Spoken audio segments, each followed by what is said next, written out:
Hi friends, welcome to my channel. இந்த வீடியோல என்ன பார்க்க போறோம்னா இன்ஸ்டாகிராம்ல புதுசா வந்திருக்க அப்டேட், அதாவது பிளெண்ட் ஆப்ஷன் பத்தி தான் பார்க்க போறோம். நம்ம ஃப்ரெண்ட்ஸுக்கு நமக்கு பிடிச்ச ரீல்ஸை தனித்தனியா ஷேர் பண்ண வேண்டாம். ஒரே ரீல்ஸை ரெண்டு பேருமே சேர்ந்து பார்க்கலாம். ஜஸ்ட் ஜாயின் பண்ணா மட்டும் போதும். ஓகே, இந்த ஆப்ஷனை எப்படி யூஸ் பண்றதுன்னு பார்க்கலாம். ஓகே ஃப்ரெண்ட்ஸ், இந்த வீடியோ ஃபர்ஸ்ட் டைம் பாக்குறீங்கன்னா மறக்காம சப்ஸ்கிரைப் பண்ணுங்க. பக்கத்துல பெல் ஐகான் இருக்கும், அதையும் கிளிக் பண்ணுங்க. அதோட ஆளுங்கிற ஆப்ஷனை எனேபிள் பண்ணுங்க. அப்பதான் நம்ம சேனல்ல போடுற ஒவ்வொரு வீடியோட நோட்டிபிகேஷன் உங்களுக்கு மிஸ் ஆகாம கிடைக்கும். வாங்க வீடியோக்குள்ள போகலாம். ஃபர்ஸ்ட் இன்ஸ்டாகிராம ஓபன் பண்ணலாம்.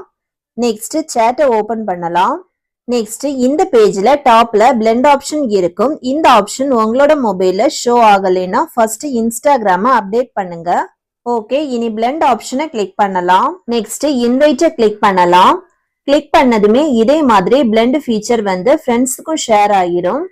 உங்க ஃப்ரெண்ட் இந்த ஷேர் ஆன பிளெண்ட் ஃபீச்சர்ல கோ டு பிளெண்ட் கொடுத்ததுமே பிளெண்ட் ஃபீச்சர் வந்து ஆக்டிவ் ஆகிரும். ஆக்டிவ் ஆனதுமே இனி வந்துட்டு ஒரே ரீல்ஸை ரெண்டு பேருமே சேர்ந்து பார்க்கலாம். இனி தனித்தனியா ஷேர் பண்ண வேண்டாம். ஓகே ஃப்ரெண்ட்ஸ், அவ்வளவுதான். இந்த வீடியோ பிடிச்சிருந்ததுன்னா லைக் பண்ணுங்க, ஷேர் பண்ணுங்க, கமெண்ட் பண்ணுங்க.